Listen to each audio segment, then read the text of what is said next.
Good morning from Texas. How is everybody doing? It's actually cold in Texas, man. Like I'm usually at the gym this time of day, so I'm warm, I'm sweaty, but right now it's like 27 degrees outside, and I'm a California boy, so it's definitely cold for me. But hey, enough of that. Welcome to Rise Up the Show. We got definitely an early morning. I usually do these Friday afternoons, but I got my good friend Matthew Park. Matthew, how are you this morning, my friend? I'm doing amazing. Good to see you, man. Good to see you. How is Canada? It is nice and chilly. I got my boots on. I got my parka and my toque right behind that door behind me over there when I go outside. It's nice and cold here. Man, yeah, I don't got boots, man. It's cold, but it's not Toronto cold or Canada cold. So I don't have any excuses. So you're much colder than I am. Well, hey, man, I wanted we got to connect on a phone call. We connected awesome conversation.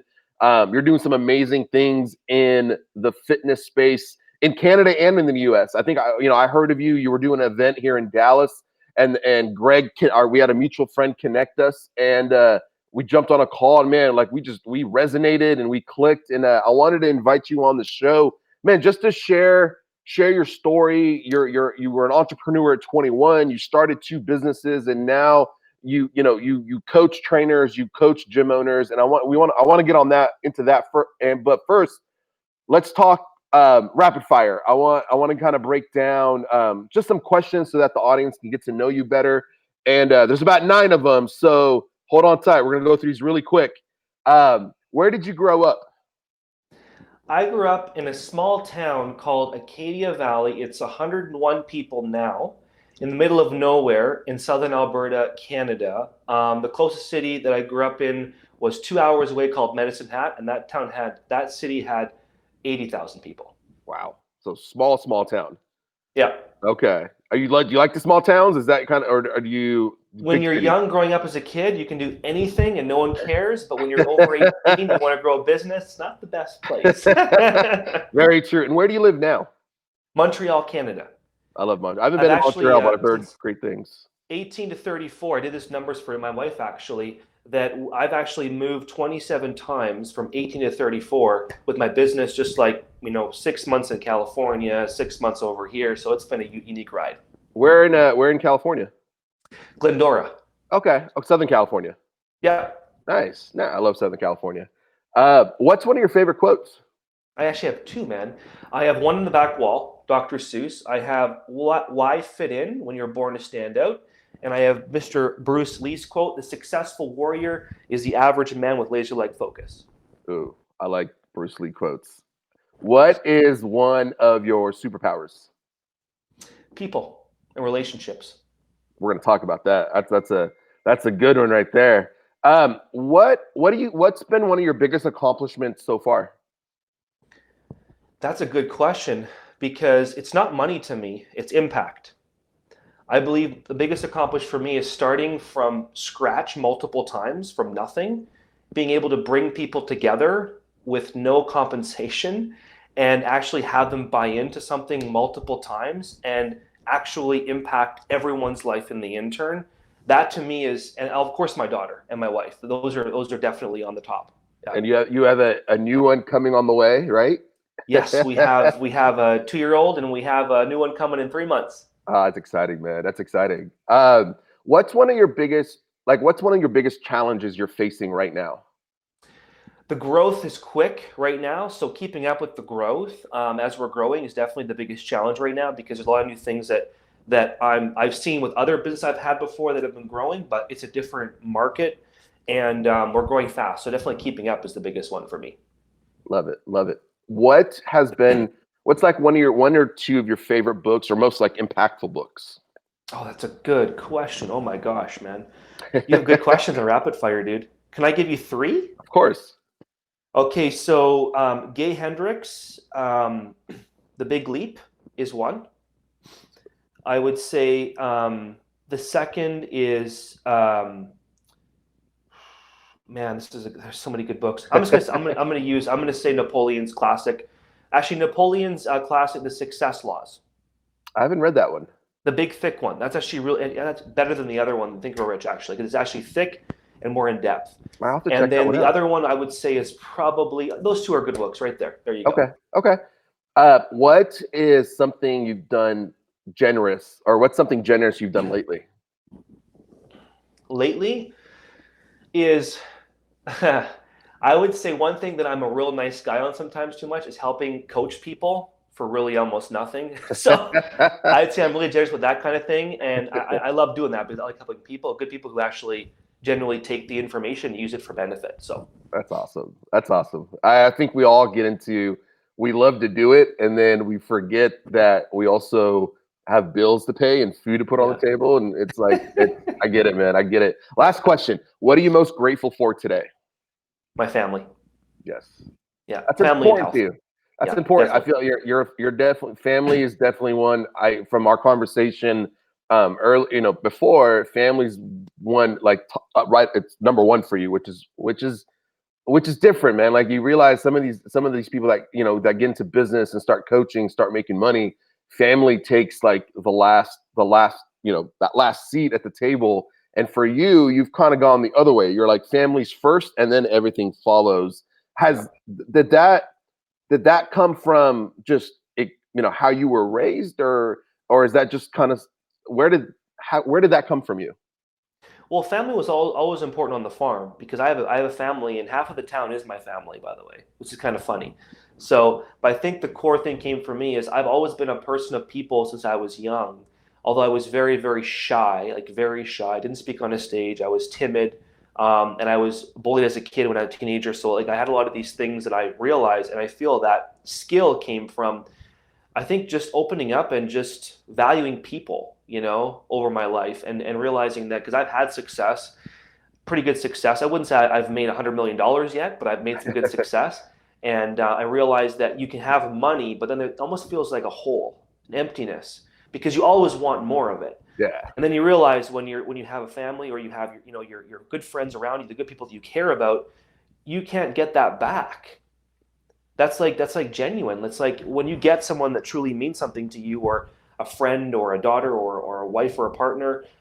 It's like that's cherished, and that's something money can't buy that. No, no. And so you said something as far as like the family is your family is the town. Like, elaborate on that a little bit. What does that mean? So, man, it's so funny because when I brought my wife to my town for the first time, this is like 11 years ago. She never when I brought her to Acadia Valley. Okay, she was like this for 10 minutes. She could not believe I actually lived in this place for 18 years. And it's funny because like my dad lives there, my grandparents, my cousins, my brother and his kids now, my aunts and uncles. Like, it's just like there's probably 30 people within my family that live in this small town. So I can like go for Christmas time, which I'm leaving here in a couple of days for, and we can just walk down the street and like, okay, we're gonna go to my aunt's house, my dad's house, my grandparents, my brothers. Like, it's just like with all like within a 2-minute walk. You know what I mean? That's cool. And you might see a car pass by every 15 minutes, maybe, if that. You Wow. can like leave your kid on the street and it's like, oh, no big deal. No one's driving, so no big deal. That's crazy. So So it's she it's was a like unique way to shocked. live. Yeah. It's shock, man. Yeah, someone just come from the city, and when they say small town, I'm like, yeah, small town's great, but like, wait till you come to a real small town and experience it because everyone knows everything about everybody. So, but you also have to work. Like, that's why when I was a kid, work ethics were like working bales, doing cows. I was driving my grain truck at 10 years old. Wow. So it's like, you have to do all these things because your grandpa's like, hey, Matt, like, come over here and give me a hand. Like, I got 100 cows. Get out here and give me a hand right now. Yep. And you're like 11 years old, so you do it. You got to listen to Grandpa. Exactly. For sure, for sure. Let's go into this topic, and I wrote it down: building relationships. And I think I grew up in a small town, not as small as yours, but a small town to where you knew everybody, and Mhm. everybody knew you, and so relationships were keen. Mhm. And we both are in the fitness space, and we both realize that like a lot of people, a lot of gym owners, trainers are missing the mark when it comes to relationship building. They're so becoming dependent on Facebook ads and running ads that when the ads are not working, they forget that before there were Facebook ads, we were doing other things, building relationships to grow our business. how important is that coming into this new decade, 2020, with the saturation, not of the fitness industry, but more trainers coming into the industry?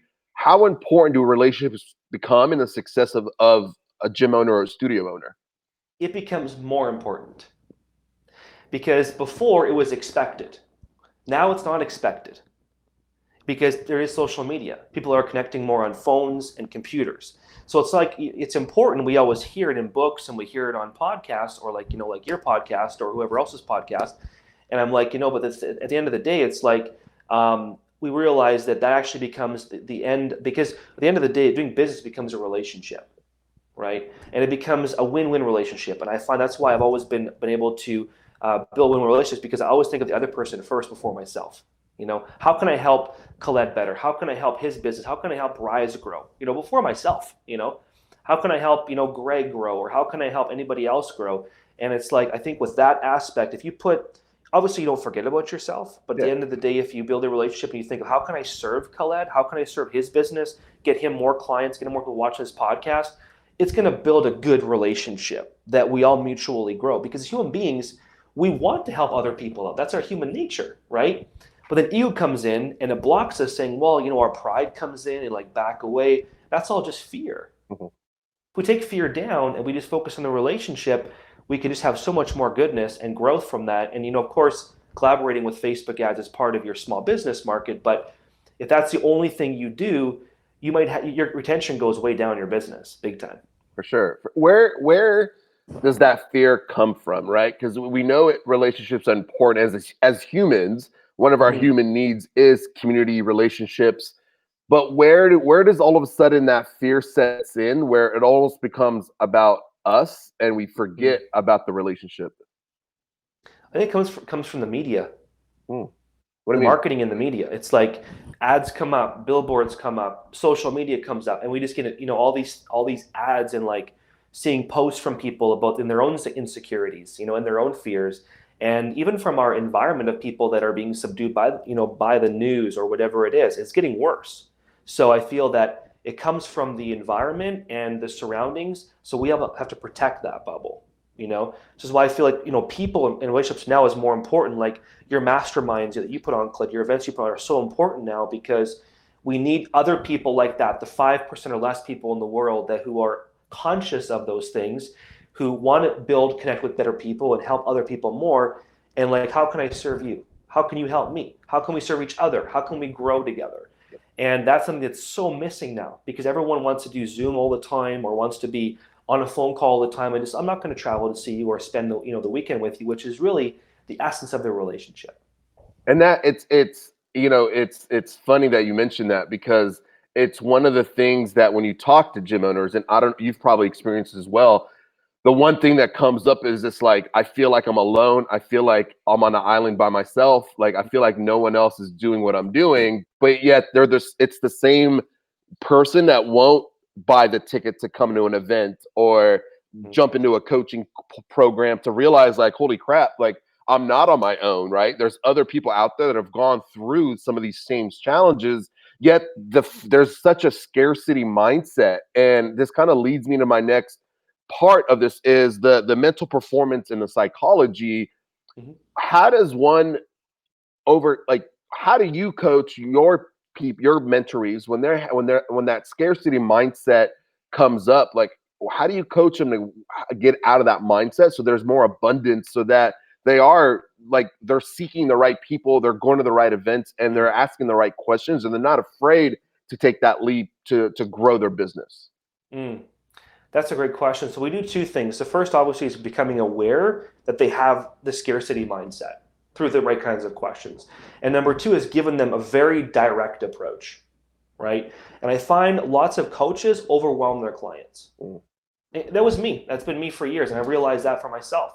And I realized if we just, number one, give conscious awareness to our clients about, hey, we have this mental block, or we have this scarcity issue, or the abundance issue. First off, know you have it. And agree that we have this issue. Now we want to fix it now. How can we overturn this? We do something what we call a new and old version. We shift that as a first step. Then we go into a super self process and we identify, okay, here's the old self That's garbage. Crinkle it up, put it in the garbage. Now we're going to go into super self. We're going to work on this. We're going to describe that process and try to shift everything from this over to here as much as possible and allow that mental shift and the physical shift and the emotional shift to take place in that new super self, which of course takes time. But we do it through habits, routines, thinking, rituals you're doing every course of the day. But here's the thing is, there's so many great habits we can do every day. We can't do habits for 5 hours a day. So we pick the ones that actually align to the super self, toward the new version, what will actually serve that human being. Maybe it is a scarcity block. Okay, great. What can we do to actually overcome scarcity as opposed to something else? Maybe it's a business block around partnerships. Well, then get that fixed on the super self. So we kind of identify first off what it is, becoming aware, and then making the shift. So for you, like, what would be your super self? Like, what are those? So when you were going through this, right? Because I think we've all experienced it. What was the old self? And then how did you transition that to the super self for yourself, for you? I had every problem you could imagine, So I from insecurity to the scarcity mindset to feeling I couldn't collaborate with people very well, to not feeling I was good enough, to feeling guilty, like everything you could imagine. Like I had everything. I'm an open book. I'm being transparent with you on this. So I had to work on myself first before I could help other people. And that was years ago. And I always keep improving myself because you have to. You're never going to be obviously be perfect. So from there, my super self is we have two things. We have the anchor and the foundation. Okay. My super self name is called Mindset Matt. Right now, identify myself as who is Mindset Matt. He's a human being. He's family first. He takes care of himself. He serves his people. He goes by impact. I have a list of probably 5 minutes on to show you on my page here what that actually means. And then identify what's my higher anchor that kind of elevates me to a super higher level, and then my foundation that keeps me as a rock. Okay.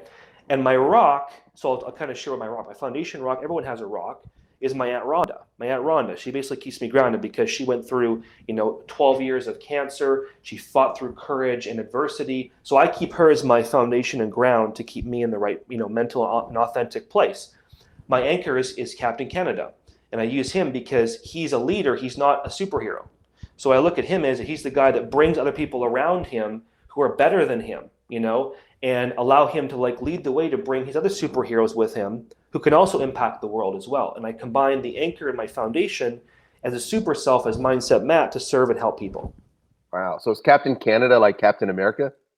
A little bit different. Yeah. Oh, okay. Different colors, different look. Yeah. I've never heard of Captain Canada. Yeah. I made that one up. You know, I like it. So, so the two create Mindset Matt, right? Correct. Okay. And then Mindset Matt, so when those old patterns creep in, right? Because they do, right? They're not, they're going to creep in from time to time. How does Mindset Matt come into the question to eliminate those triggers or those talks from coming back in? The more you practice the super self, or the more you practice the new version, because new version actually is the first step, then we go into super self. Okay. It's kind of like the next step. So what we do first off is just be aware of it. Hey, aware that I'm right now I'm having these limiting beliefs come up for me. So I got to pull that new version back out, or super self out, and start to okay, who is this version of me again? So we keep reminding myself of this person. And then looking at, okay, because I never look at the old self ever again. Once I brain dump that and I create the old version, it's gone. I just put that in the back burner. Mm-hmm. It's more of a yearly review once I want to look at it over again. And it's more of just, if I find myself falling back into old behaviors, there's something I'm not doing in my day conducive to my growth, which could be, are my habits aligning? Am I around the wrong people again? Am I letting people kind of come in my bubble again? What's happening that's allowing this to seep in? And that's when I can identify, okay, change the environment, or change how I think over here, or this business collaboration probably isn't working very well because of the ego's coming in. So whatever it is, I just kind of aware to my emotion. And I've used intuition now as my guide, not my head and my ego. That's a big one. I think a lot of people, and it's a lesson I've had to learn over the years, is your intuition is pretty close to always being right. And totally. There's times where I didn't listen to it and I went with my head or my heart, or both. And it's cost me business, money, the outcome was not the outcome that I thought was going to happen when my gut was telling me something else the entire time. So I love that you mentioned intuition, but how does how does someone become in tune with their intuition, right? Because that's the other thing is it's there, and there's certain, like, your body responds and will tell you what's going on, but like, how does somebody actually say, okay, I'm my body's telling me something, my gut's telling me something, how do I listen to it, or what? How do you become more in tune with it? You have to give it a place to be listened to. Mm. So if you're always busy working all the time, you don't give your intuition a chance to even wake up. And are those, so is that like those, that early morning journaling, or that early morning like, how do you create that place? It's a combination of everything. So it's Okay. like, hey, and everybody's different, right? So for me, it's a means of, like, whenever I go work out, that's my place of solitude. I have no music when I train. I train completely with no music, just in my place of solitude. Meditation obviously is a very common one. For me, it's also nature walks. Like, I just going outside for a 10-minute walk and just disconnecting. And then just sitting in a chair and be like, how do I feel mad about this? Like, just, and listen to my feelings and my emotions and my gut come in. And sometimes it's my ego. So I'm like, okay, question myself, is this really coming in from ego and money here, or something else that I'm not, I'm almost coaching myself. But the biggest thing, dude, is just listening. Mm. Most people in the day don't listen. They just do and work and just become robotic animals, and they feel like they want to keep doing work till 1 o'clock in the morning. And if you have to, great for a project, that's fine. I have 1 o'clock mornings lots of times, but every day, because you feel like you're never good enough, that's a problem. Well, I think we get caught up in the hustle, right? Yeah. Like we gotta hustle, we gotta work hard, you gotta be like the all nighters. And man, like you talked about mental performance, right? That's one of your Mhm. key principles. Or like, and I think you lose mental performance, man. You can't be pulling all nighters every single night for the sake of like hustling harder, because your mental performance and overall performance, you become a bad, a bad father, a bad husband. Not bad in like, you're always tired. You're not showing up the way you need to show up for your clients, your family, your members, your business. So I Mhm. think, to your point, yeah, every now and then a 1 a.m., yeah, it's needed, but like every day for the sake of making you feel better about yourself that you hustled, I think that's where it becomes really dangerous. 100%. 100%. I feel there's this hustle. I actually read this great quote or great post from Frank Kern one day about hustle and flow. It was absolutely fantastic. And it talked about, like, it's funny because the way it was worded about hustle and flow is exactly what you just said. Like, maybe you and Frank are even friends. But it's funny because we get conditioned by media. So it's media, hustle and grind, which, when you're hustling at the right thing, nothing wrong with that. Definitely hustle and go get it at certain, like, almost like seasons, right, in your business. Yep. But then, are you flowing? Which means, like, are you building strategy? Are you looking at your analytics and your numbers? Because there are times I look at my numbers, man, and I feel stressed. Like, I'm transparent. Like, I'm not perfect. I have a lot of flaws. So I realize that, whenever we're coming at this place of hustle and flow, look at your gut and ask yourself, am I going in the right direction with the business? Mhm. Am I attracting the right kind of client that I want to the business? I don't want everybody as clients. I just want certain people, right? And I want to be around certain friends like yourself, other, cool people that are really like-minded, not everybody. And I feel if that collaboration comes, energy is heightened, creativity increases, collaboration improves, and connection is driven. Yep. Yep. And it goes back. I mean, you're in the right. You mentioned environment, and you've now put yourself in the right environment with the right people, all thinking on the same wavelength, and Mhm. and now you have this like environment where it's breeding like high performance and high, in that clarity that you need. But then it's fun, man. Like it's fun to be around people like yourself or Greg, who's on here. What's up, Greg? And so it makes it fun. And I think you mentioned, who you want to work with. And Greg asked the question, niche marketing. And so I want to dive into that a little bit, because I Well, think man, I got to ask you a question about niche because me and Greg were laughing about this one. So I want to ask you because you're a US boy. So okay, is it niche or niche? so. I say niche, Okay, so I go niche too. Okay, so got but it. I don't know. Yeah, I guess some people say niche in the States. I say I've been corrected so many times by friends in Canada or in Australia that now it's like niche. I'm like, all right, cool. I'm gonna say niche from now on. So I think McCoy's outnumbered. I'm gonna have to tell Greg this one. yeah, I don't know what to say in Texas. It might be something completely different in Texas, because y'all, like, I'm learning that one since I've been here. So Yeah. I'm picking up new languages.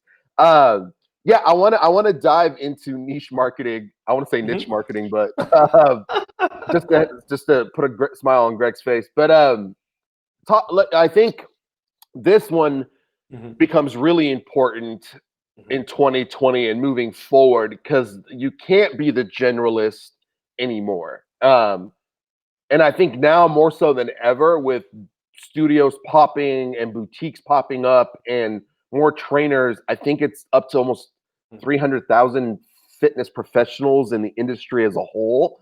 Um, Correct me if I'm wrong, but I think that's what it is. You've got to be able to niche down, and so for you, what's your take on that, like the niche marketing aspect, and how do you work with someone to help them? Like, how do you teach somebody to niche down to figure out who they want to work with? That's an amazing question, and I believe it's super important now. Now, here's the thing: when a trainer comes to me for the first time, and they're making between 2 to 5 thousand a month, or in that range, I don't even mention the word niche until they make over 10, How come? because they want to, basically the first step for them is to maximize their current basically business model, because most Okay. trainers are a mess everywhere. They have no systems, they aren't doing follow up, there's no relationship building really at the highest level. Their customer retention may or may not be good depending on the process, but their processes are just all over the place.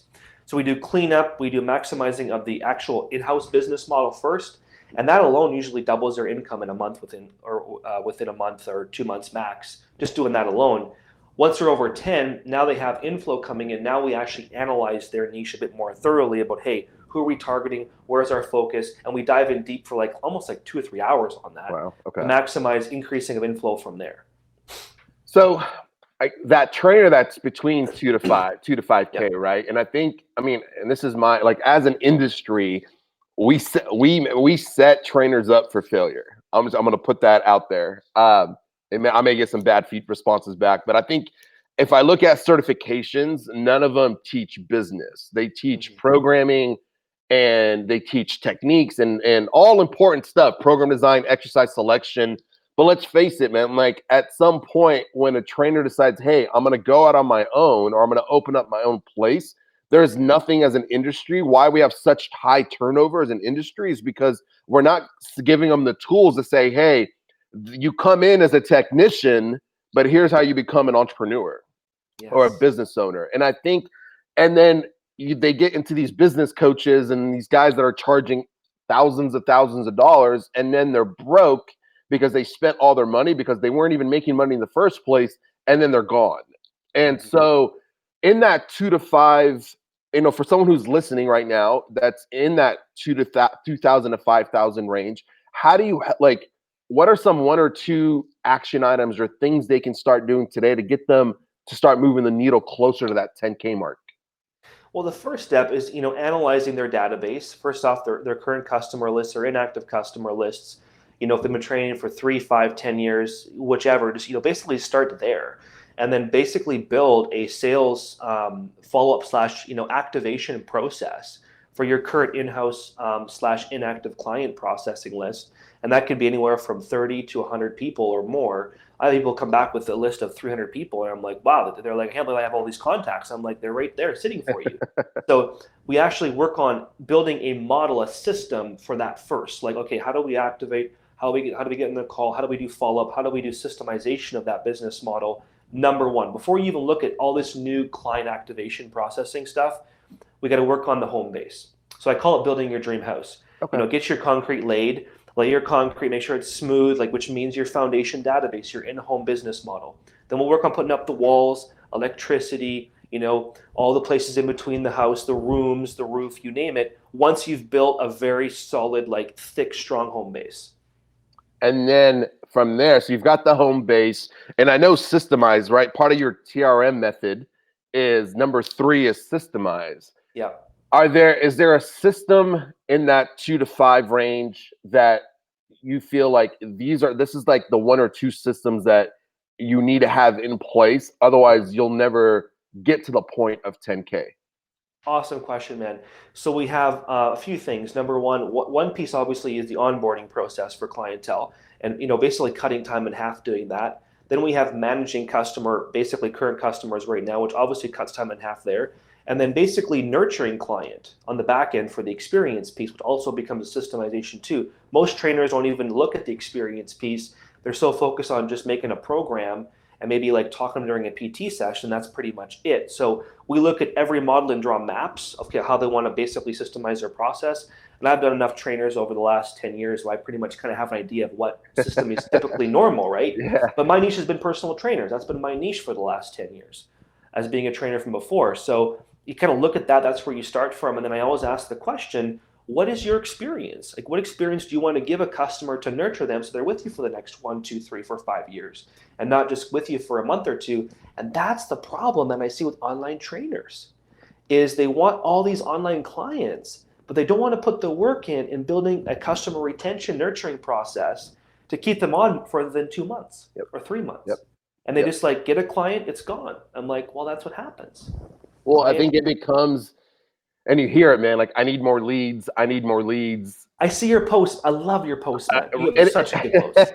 It's just, thank you. It's just, man, like, I've been around 12 years, done my own thing, as an independent trainer, more so in the big box spaces where, I kind of built my career. And so I see it in both, I've played in both worlds, and it's not just leads, because, man, like, it's not hard to get leads. It's relationships, it's getting out into the community, it's Facebook, some Facebook ads. But then once you get those leads, it's what's happening after they become, and you said it, man, what's happening after they become a client, right? What's the nurturing process? What's the experience? Are you asking for referrals? And because at some point, I always tell trainers, man, at some point, like, how many clients do you really need in your business to make the amount of money you want to make to live life the way you want to live life? Right? And it's not like I need 100 leads every single month, because it's like, well, dude, that's like 1,200 leads a year. Like, what are you doing with 1,200? Like, you don't need that many leads. You're not a big box gym. Or if you are, I get it, you do. But so it always blows my mind when I hear about I need more leads, I need more leads, because you're right. The right systems aren't in place, and the right delivery, the follow-up, all of that isn't happening. So I think, you're right, in that 2 to 5 range, having those systems in place and having that there. But then, so once I'm at 10K, how do we now start niching down? Great. So basically now, once they broke over 10K consistently, by the way, not just for 1 month and they're back down to 5 again, right? Is now we look at more of like, okay, number one, well, actually I missed one part. We actually look at their packages and their pricing as well in that model, because charge your worth is part of that as well. So we do 3 things. We look at where are they getting the revenue from, increasing revenue, how, what are they charging for their worth, and number 3, systemization. So that obviously is all part of the model from 10, 20, 30, and 40 and above.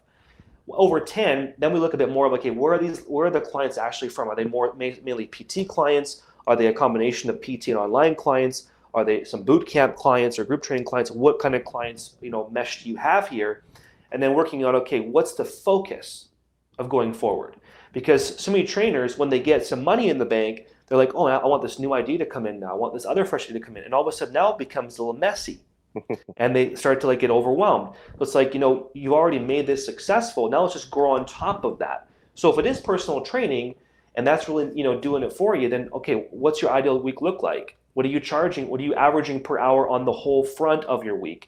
Because most trainers will maybe train 20, 25 hours a week in clients, but they'll forget about all the off hours, program design, texting clients. It could be 10 hours extra a week or more. So it's like we look at that and we analyze all that data and ask ourselves, okay, what can we actually offboard so you can actually maybe increase rates again, improve package processing, maybe start doing tandem processing of clients, and then just start building the house in the process and not go from 10 and go to a 40K model like, in 1 month, we go from like 10 to 20K. What is that model going to look like for you? So we actually build a strong house so if a tornado comes, it's not going to blow down. So and I love that we're talking about this, because I think between 2 to 5K, there's a certain set of problems or challenges, right? And then 10 to 20K, there's a certain set of challenges. So now I'm at a 30K. So I'm with you now. I'm hitting 10K consistently, and now we're looking at 30. What's the challenge now that you've seen between that 10 to 30 to make that jump? Systems actually more relevant now because now they have to have a system because if there's any leak in the system, it's going to show around that 20K model. Like the leaks are going to be evident. They can usually get away with it around 10, 15K. They usually can sneak by, but at around 20 to 30K, it's like, yeah, if you get more leads coming in, they're falling on the cracks, you're going to lose a lot of business. So we have to look at their system even deeper and make sure all their leaks are fixed before we actually look at more of a lead generation process, which is a combination of all the elements as you know very well, before we can actually scale from 20 to 30 and above. Is there one or two systems like particular that at that 30K mark, like you've done this for so many years now that you can go right to it, pinpoint it? Like, what would that system be? I would say messy. So basically, really messy with clients as far as managing clients. Okay, that's number one. Number two is a messy lead gen, like follow-up process. Okay, because they're spending money now over 20K on probably generating some leads. It could be going to events. It could be speaking at events. It could be Facebook ads, whatever it's going to be. And they'll come in, but now they're losing almost over half of their business, which is a big problem. And that's the second part of it. So it's managing their current processing of program designing, follow-up, nurturing, number one and two. And number two is lead gen and making sure the follow-up system actually is actually laid out properly for more of like personal / automation, but also it builds for growth. And have you noticed at this point, is this where they're like, okay, now I need to hire someone? Yeah. So for me, it's always admin, right? Like when I think about who the first person is, I need to hire an admin, not like another trainer, because I don't have the time to develop that other trainer. Do you agree with that? Like, is that first hire, should that be an admin, or do you recommend they hire somebody else at that 20, 30K mark? 100%, because their biggest thing right now will be onboarding and managing their current workload. So like you said, administration, or even like, I guess you can call it HR, if you want to call it HR, but like, administration or assistant actually helps, take care of the inflow, the invoicing, the finance kind of part of it, to some degree that you trust them in. And of course, retention piece, that's kind of your first step, like 5 to 7 hours a week, And it's funny because trainers will be like, I don't want to spend that money. Like, oh, come on. Like, you're wasting how many dollars right now in time? Right. So like, say they spend $20 an hour or $30 an hour on getting like a really good admin person that's spot on, they're going to get back how many hours of their life and less stress.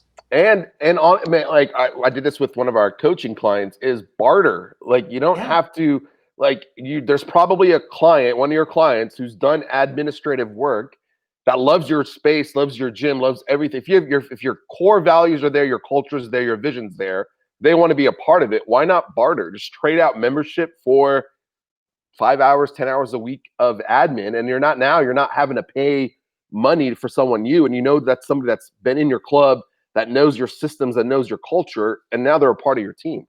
100%. 100%.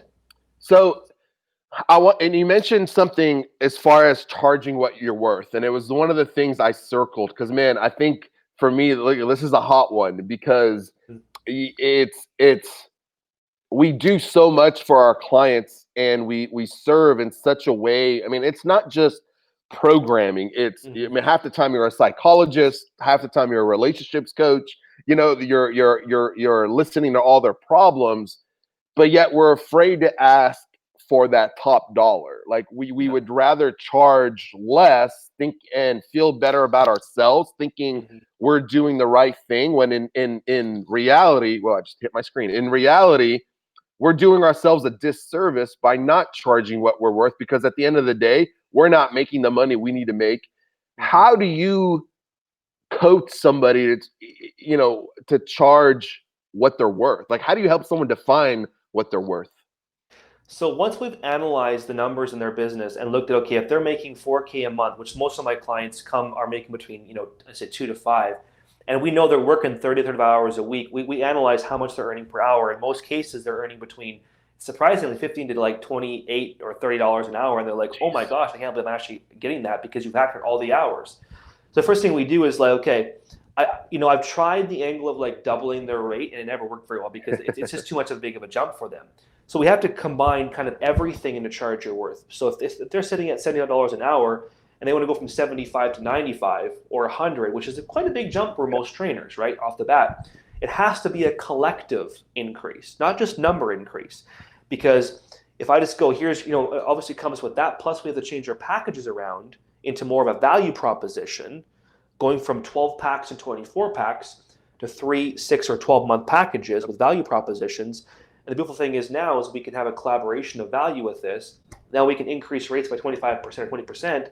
And also with this process is their head has to get in the game around this, their belief structure of what they're actually charging. So I get them creating that new version with also the re of their packages around and improving how they present their sales process as well. So their sales process, their package, and their new version to make sure that when they present this new package they're going to give clients, they believe it. If they don't believe their package is worth what they're actually charging, they're not going to sell anything. Yep. So it's really collaborating the numbers, it's collaborating their inner game, and it's collaborating their actual physical communication of the actual process and the presentation. So the inner game, right? Because this is the big one, right? Because money mindset, right? And a lot of it, for me, and what I've noticed in my 12 years is it's the relationship with money in which how they grew up experiencing money creates that relationship now where they're if the whole money doesn't grow on trees, things like that. That inner game, I think, is one of the biggest sticking points with trainers and gym owners to help them get over that hump, to start believing they're worth what they want to, what they're charging. How do you work with them how do you help them overcome a lot of that inner self-talk when it comes to money? Well, first we have to know what the self-talk actually is happening. So that's when it comes down to the analysis of the old version and new version. It kind of goes back to our basic fundamentals. Once we identified the old version and what their thinking patterns are around money, beliefs, themselves, how they feel about who they are as a human being, then we know that we have to shift their language into this new version language that combines with their new package and how well they communicate this. Because if they communicate it in a very poor way that's not very believable, no one's going to buy the package. Nope. Okay. And then you mentioned value proposition and putting this, and I 100% agree with you. Moving from 12, 24 sessions to 3, 6, 12-month programs. But then what kind of value proposition are you adding to those programs? Or what do you recommend if someone watching, listening, who does 3, 6, 12 months, what kind of value can they add to those programs so that they can command a higher rate and charge what they're worth? So most trainers will usually just sell the 12-pack, for whatever the price is going to be for the 12-pack. And that's all they're going to sell. But the trainer is also doing, personal Q&A over text with probably most clients. They're probably making them a program and make updates for the program.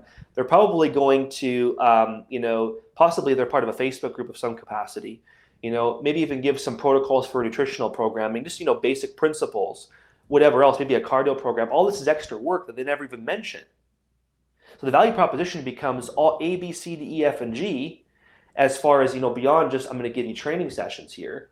So now you're going to be getting the program with updates. You're going to get Q&A support. You're going to get this. You're going to get that. And this value of this whole package ends up being maybe $1,000 a month, but you're only going to pay a low investment of $547, right? So it ends up being, is it $547 for 12 sessions or 8 sessions or whatever it is? It now becomes, I'm going to give you, 6 sessions a month for, with A, B, C, D, F, and G, the value of this, low investment of that, boom, done.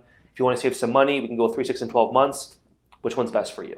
And so I'm smiling because as I'm thinking about the way you're explaining this, it's like, take a look at all the work that you do as a trainer and everything you invest, all the text messaging with clients, all the check-ins with clients, the cardio programs, the nutrition programs, and the actual 3, 6, 12-month program. Like each one of those pieces has a value to it.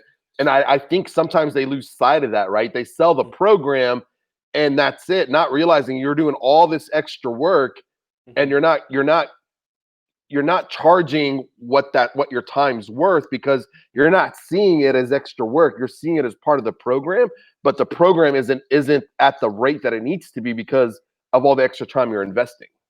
100%. Yeah. I think that's huge, man. I don't, and if you're listening, I think that's big because it's telling you like, wow, like I'm doing all this for my clients, yet I'm only charging, and it killed like 30, 40, 50 an hour, 60 an hour. And it's like, but I'm putting in so much extra work. Like you guys have to level up your worth and level up your value because at the end of the day, man, you're investing so much of your time and energy into these members and into your clients that at some point you got to take care of yourself and your own family. 100%, totally, and give value back to your clients, but you got to take care of yourself first too. Of course, and that's the thing. You can't take care of your clients, have the impact you want to have, take care of your family. If you can't take care of yourself first, and I think that's that's the one thing I love about how you break down your TRM method, and I want to talk a little bit about that.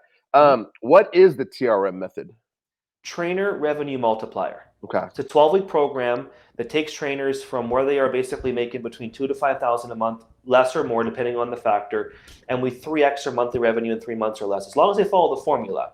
And we do 3 things: we increase revenue, we charge worth, systemize their business over 12 weeks. And we've talked about 2 of those, right? We've talked about all 3. We've talked about increasing revenue. We've talked about charging what you're worth, and we're talking about systemize. You've gotten a little, if you're listening and you're taking notes, you've gotten pieces of the puzzle to start going back into your own business and be like, okay, do I have these things in place? If not, Matt, where can someone go to kind of find out more about the TRM method? Perfect. So it would be www.MatthewPark with 1T.com/TRM, a small dash, and then 10K. Awesome. I will make sure all that is linked up so that everyone can go click on the links. I'll take care of that for you guys. And I wanted, we never got into your story, and I know we've got a little bit of time here, and I want to kind of build on that because we kind of jumped into a lot more exciting stuff as far as what's going on now and what you're doing. But I want to go back to where it started for you as an entrepreneur, as a business owner, that transition to being a trainer and a gym owner. And then where did that transition switch from being, okay, now that I've done this, now I want to help others be successful in this industry as well. So take us back to 21. Yeah. When you started your 2 businesses, the RE7 and the INBF Canada. Talk about those 2 businesses and just starting them out at 21. Well, actually, it was before that because it was when I was 18. Okay. So I'm 34 now. So when I was 18, that's when I moved down to California from the farm, basically to California cold. And that's kind of the story I always share with anybody. It's like, hey, I wanted to be a personal trainer. I had read, I think, 100 books at that time, between 14 to 18 years old. I was a book nerd. And I wanted to pursue like training clients, but also moving to California just to prove I could do it. And I didn't know anybody in California. So I remember this story. It was 1 month before I left, and I called this gym owner named Cameron in King's Fitness Gym and saying, hey, I'm this Canadian guy. I want to come work at your gym. He's okay, cool. I'll see you in a month, whatever it was. I packed my bags. I didn't know where I was going to live before I left, but I actually found somebody a week before I left, just out of nowhere. Just, I guess, God or the universe, whatever you want to call it, came down and gave me that person to stay with. I went down there. The next morning, I got up at 5 o'clock in the morning. I walk in this gym, and I walk in. There's basically like this, King's Fitness Gym, and this big bouldering 6'5", 280-pound like giant. When I walk in the door doing bench press, and I'm like, yeah, I'm looking for. And of course, I'm only 5'7", 100 and maybe 50 pounds soaking wet. So, looking for Cameron King. Is he around? He's like, who's asking? Well, why do you ask for Cameron King? I'm like, I'm just, I'm looking for Cameron King. Is he around here? Well, it's actually me. What do you want? He was very, very cold and like just direct, right? Well, I'm actually the Canadian guy that actually emailed you about a month ago about coming to your gym. And he's like, who are you again? What was it for? And I said, well, I'm the Canadian guy that came to, emailed you about a month ago to come to your gym. He thought to himself, oh, you're the guy. I think I should going to show up, come to this gym. And he didn't think I was actually going to come. So I actually came to the gym. He gave me an hour before I was finished the workout. We talked for an hour afterwards. Within a week, I had about a couple clients. That's kind of where it all began, was basically at that gym. And then within a week of being in that gym, I had about 3 clients. I was working about, 5 sessions a week or something like that, making like $20 an hour or whatever it was. And he offered me, he said to me, he says, man, I got a problem. People actually in the gym are a little concerned. I was like, well, what's the problem? Well, they're coming to me. I have 3 people actually come to me and say, hey, who's this new guy in the gym who's smiling all the time? And I said, and he says, do you take drugs? Do you smoke something, or what do you do? I'm like, I'm totally clean. I take nothing, dude. And he's like, they're calling me the Walmart greeter. And so I took that as a compliment. So that's kind of where my training business started, was like in this King's Fitness Gym at 18. I moved back after about 9 months. I couldn't get the visa back to Canada. Went to NATE, Edmonton, and NATE took a 2-year diploma program for personal training, a very in-depth school program in school for 2 years straight. I almost failed high school, but I basically passed with honors in the PFT program. I love personal training. So from 1921, I took the course. And during that time, that's when I began personal training like full time, was around 19 years old. And then, of course, I began INBF when I was 21. RSM with my Uncle Mike, at around 20 years old. And that was a beverage company that we also began. So between running the beverage company and INBF, which obviously is a Natural Bodybuilding and Fitness Federation, we put shows. We put shows. I think on 45 shows over 9 years, from Wow. 21 to 29. Then I, of course, pass it over to somebody else, take care of it, Leo and Charlotte. But that was kind of my journey. Is entrepreneurship was always in fitness from 18 years old. From a federation to a health beverage to personal training to coaching and Super League, and it's just been a fun journey. So, And then now that you're back in Canada, and I know you're between Canada and the States, yeah. do you notice a difference between the fitness industry? I mean, it's one big industry, but between Canada and the United States, is there a difference you've noticed with the trainer, the gym owner? What are some of those differences you've picked up on? Yeah, I think Canadian trainers, now not all Canadian trainers, but I say that, definitely some that I've noticed have a bit of a smaller mindset here. So I feel that in the US, they're definitely a bit more expansive, but I also find, I think this goes for anywhere, is, there definitely is that 5% trainer that they want to learn, they want to grow. And then the other trainers that obviously just think they're good enough, they're fine, they don't need any help, as you probably know because you work with so many coaches all over the world. But I definitely find that in Canada, they're a little bit more smaller. Some people are a little more smaller mindset. Not everybody, just some of them. I think it's because, obviously Canada's market is a bit smaller than the US, obviously, like by tremendous millions of people. But now we're catching up. I think right now it's very much even as we're collectively growing.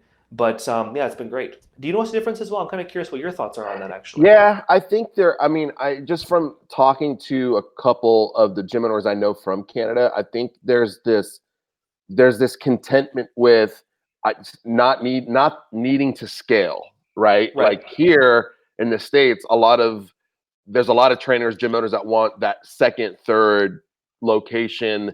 And in Canada, they're like, I'm happy with my one location. We're Yeah. serving X amount of clients and I'm making X amount of dollars amount. I'm good with that because it's allowing me to take care of. I don't need more. I don't want more because it becomes too complex. I like the simplicity of my business. I think that's the biggest difference. And I got my friend Joe and Sarah who are doing fitness business coaching as well in Canada. And they are definitely, there's a need for that there because I think that's the one difference between the States and Canada is there's very few in Canada, yourself, Joe, Sarah, doing that business part of running a gym. Where here, it's everywhere. Like everyone's doing some sort of fitness business coaching in the States. So for me, I think it's the wanting to stay small and maximize my current location without wanting to add scale, and it's the desire for more fitness business help in Canada versus the States. That's a great point. I totally agree with you on that. That's a good point. I think it goes back to, like they're a little, I think Canes are a bit more smaller. It's thinking that, that smaller is okay. That's fine. Like you said, in the States, they want to obviously have 2, 3, 4, 5 locations. So you would know because you're obviously in the States. So that's perfect. Well, but I mean, I also think to your point, I think it's number 3 is systemized, right? Like Yeah. it's great if you want 2, 3, 4, locations, but if your systems aren't dialed in and the onboarding, if those aspects are not dialed in, that second, third, fourth, it's hard to duplicate that if those things are not in place because then it's not going to feel the same. So the first gym won't feel like the third gym, and now you've lost culture and you've lost the experience because you scaled too fast. I think that's the problem is people want to scale too fast without having these things dialed in, and then they get in trouble and they want to go bigger and then they get in trouble because they didn't realize, holy crap, it's going to take more to operate this thing than what I thought, and I got to shut it down. It's funny you mentioned that because when I was in the NATE program over in Edmonton for personal trainers, it's a 2-year diploma program. It's full-time study. It's so funny you're mentioning about this because when trainers would finish that 2-year diploma program, there's about 75, 80 trainers that finish this program. There is no business course in this, and it's funny. This is when I was taking this course about, oh my gosh, 12 years ago, right, when I was taking this course, even 13 years ago. But it's funny because now they've actually reached back to me because I actually have a great alumni relationship with all the professors because I was there for so long. Is to give some business support to the trainers because it's in Edmonton.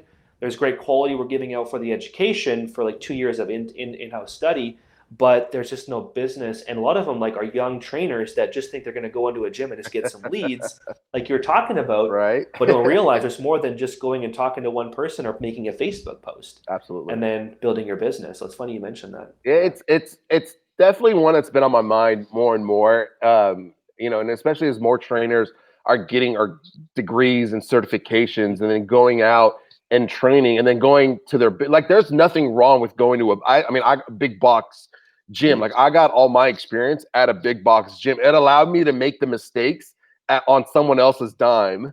And I hate to put it that way, but that's kind of what happened. But then I really got to hone in on my skills, my sales, my relationship building, my program design, and the leads were right there. And so, like, there's nothing wrong going to a big box gym, but just note the grass isn't always greener on the other side, right? Leaving and doing your own thing becomes a lot harder because now you own every aspect of the business. So it's almost like the grass is greener where you water it. And sometimes watering it at the big box gym is an awesome place to start before you make the transition to your own space or your own gym or doing your own thing. Love that tip. That's so good. I got a few. I'm good for a few tips every now and then. So I always ask this one question, and this is kind of the only question on the podcast. And I call it your rise up moment. Yeah. And basically for you, Matt, like if you had to look back at your career, was there a moment where you took action on something or you did something that put you on the path that you're on today, and that was the moment you rose up and said, this is who I am, this is what I want to be, and I'm going to go down this path? What was that rise up moment for you? Or rise up, it could be a couple moments, but what was one or two moments that stood out for you? It's always when I faced complete turmoil. And I've been dead broke twice in my entire life. Like I literally had not enough money even to pay groceries and rent. And I felt the pain of having no money. And that was actually, it's funny because the first time was obviously when I was younger and I was 24. And when I just had been successful as a trainer, I took the risk. I'd saved a bunch of money. I was making a ton of money for the last 5 years as a trainer. I went for 1 year and worked on my business, but it didn't go so well. And I used all my savings that year and put it into my business and lost everything for that first year at 25. And that was a big moment because, of course, I felt like, am I good enough? Am I ever going to, get myself out of this again? I had to live with my aunt for basically a year because I was like, I was doing so well, and then all of a sudden I'm like, okay, I risked everything into two businesses, but they weren't making enough money to really take care of everything right now. That was the first one. The second one was actually when I moved from Alberta to Montreal, and I made this move 5 years ago because I was shifting out of a company, one of my other companies, RE7, into doing my own thing. And I've always wanted to be a coach. I've always been a coach since I was 18. That's just how I am. But I never really jumped into fully being the coach I am right now until I would say about 3 years ago. I was always coaching, dabbling in coaching my team members, running their shows, all that kind of stuff, but never all in. The moment it turned for me is when I realized, Matt, you don't need to have juggling your 2, 3 companies. Focus on one. Go all in, take all your experience from before, because I had been broke again a second at 29. Like basically I had made a bunch of money again and then lost it all again, And I was like, the pain of that second time was extremely painful because I had moved, to Montreal. I was looking on credit cards again. It was like a fresh start for me again. But I was like, you know what? I'm always the kind of guy, how can I turn this around immediately? What has to be done? And I'll put the work in. I don't care what the work is. And since that time, it's shifted for me because now I know I'm in the place I'm supposed to be. I'm in the place where I'm supposed to, impact. And I'm focusing on one thing, just one thing. If someone comes to me with an opportunity, like, looks great, but maybe I can give this opportunity to Colette or Greg or somebody else to work on, but it's not for me. So I realized that I was juggling too many things in my earlier years and not making them like super, super successful. They were all doing pretty good. But the one thing is what really turned me around. And you mentioned so you figured out what that one thing is, and it was coaching, and you went in on coaching. What makes Matt different than all the other fitness business coaches out there? Because we're all doing the same. Like a lot of us are doing the same thing, but like, what makes you different than? And this is where you can kind of gloat a little bit. But No worries, man. What makes you different? There's three things. I'm a real person. I care, and I went through a lot of crap of experience in business, and the hard knock style, from running a beverage company, a bodybuilding federation, a super league event for 2 years. I had a podcast for 3 years. I've been on the podcast circuit, and being a trainer for 6 years and making a lot of money and losing it all. I've been in the trenches for basically, well, since I was 18 years old. So I've been through it. I wasn't the coach who woke up one day and I want to be a coach. Yeah. I've been through it all, and that's what I feel makes me different. Plus, I'm just a real human being. I have a heart. I love people. I love helping people. I love it. I love it. I always have to ask that question because I love to know what makes. There's so many of us doing the same thing, and we're all different. So it's nice to hear what makes you different because I think it's going to resonate with you, right? And I think that goes back to your niche marketing. Like what you just said will resonate with somebody, and somebody might listen to this and reach out and say, "Hey, I want to work with you because of what you said." And I think that goes back to, you know, that point on relationships because that's the one I want to, and we'll close on this. And I think because that's when I talk to you, like that's I don't get the like you don't have an alternative motive. It's truly I want to get to know this person and really figure out how I can help serve them because if I can help serve them at some point, they may come back and ask me for help. But if not, at least you did what you love to do, which is serve and build relationships. 100%, dude. 100%. And you're a good guy, man. I gotta say, like, I really appreciate you because when I first met you on that phone call, we didn't know each other, from anything. It was more so like Greg kind of referred us. We were talking on a phone call, and we ended up talking for, my gosh, almost an hour, dude. And you were going through your own challenge, and I was like, this dude is a real dude. Like the way you handle yourself in that challenge, man. My hat goes off to you for what you did, and for keeping yourself grounded, and the fact that we just opened up on that first call to where we are now. I feel like I've known you for like 10 years. I love it, man. Me too. And here we are, an hour again on this podcast. So, where can if somebody? I know we mentioned the TRM website, but where is that the main website, or is there someone? Where can someone get a hold of you, find you, talk to you? Yeah, main site, MatthewPark.com with 1 T. Cool. Yeah. Well, man, it's been an hour. I feel like we could keep going for another hour. There's so much to talk about. But Matt, I mean, I know you gotta catch a flight later, but hey, thank you for coming on the show. I mean, I love the fact that we got to connect and get to know each other, and hopefully, our relationship will continue to grow. And I wish you the best over the holidays, and congratulations on a new baby coming in February.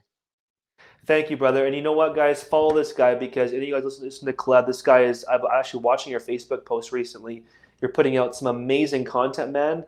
And I can tell what you're doing is truly helping impact people in the right way. Thank you. Rise is going to keep growing for you, dude. I'll support you whatever way that I can. You're a good dude. Love you. Keep doing the good things you're doing, man. Appreciate you, man. Thank you. All right, guys. Hope you enjoyed this awesome episode. I'll definitely be bringing Matt on for a part 2. But take care, and I will see you guys soon. Take care, guys.